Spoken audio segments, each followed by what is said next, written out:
IPL रे गोटे रोचक आउ संघर्षमय कथा मु आपनको कहूची। खास करके आईपीएल प्रेमी गुरुत्वपूर्ण आलोचना हो पारे।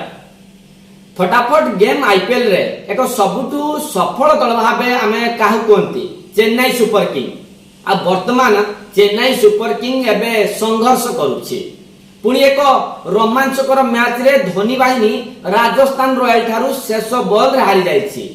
आ जितिबा मैच हारिबा परे दल सहित प्रशंसक माने मध्य निराश हो जाइछंती।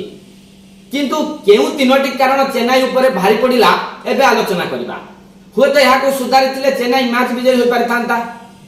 प्रथम कारण हेउची जे रविचंद्र अश्विनी आमे मानुछु से जने भलो बॉलर एवं विश्वस्तरीय बॉलर मध्य, किंतु एई मैच रे से सबुठो महंगा साब्यस्त होइथिले।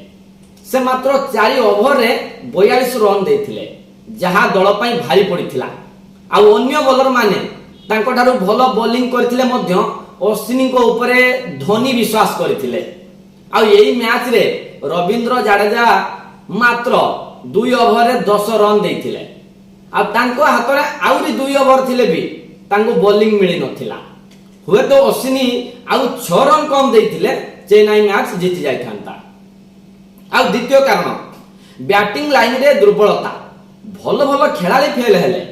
प्रति मैच रे रन करुवा रविंद्र एई मैच रे खराब प्रदर्शन करथिले। केही मध्य एते भलो प्रदर्शन देखैले नाही। प्रशंसक मानकु निराश कराइले। एक भलो इनिंग्स तांको ठारू आशा करा जाउथला। सेही परि शुभम दुबे मध्य खराब प्रदर्शन करथिले। आ सब बड़ कथा होउची मध्यम क्रम बैट्समैन धीमा खेलिथिले। जहा जेते आशा रखिथिले तांकर प्रेमी माने खेलाड़ी प्रेमी माने सेमाननको आशा रे रहि गला। तबले एक बड़ मैच खेला जाउची आपन को रन संग्रह करबा को पड़िबो। आ यहा को सेमाने भूली जाइथिले।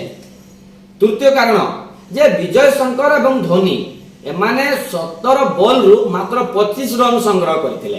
किंतु दलर लढुआ खेलाड़ी जिमी ओवरटन को विलंब रे बैटिंग मिलिथिला, जहा गोटे जदि कहबा माइनस पॉइंट।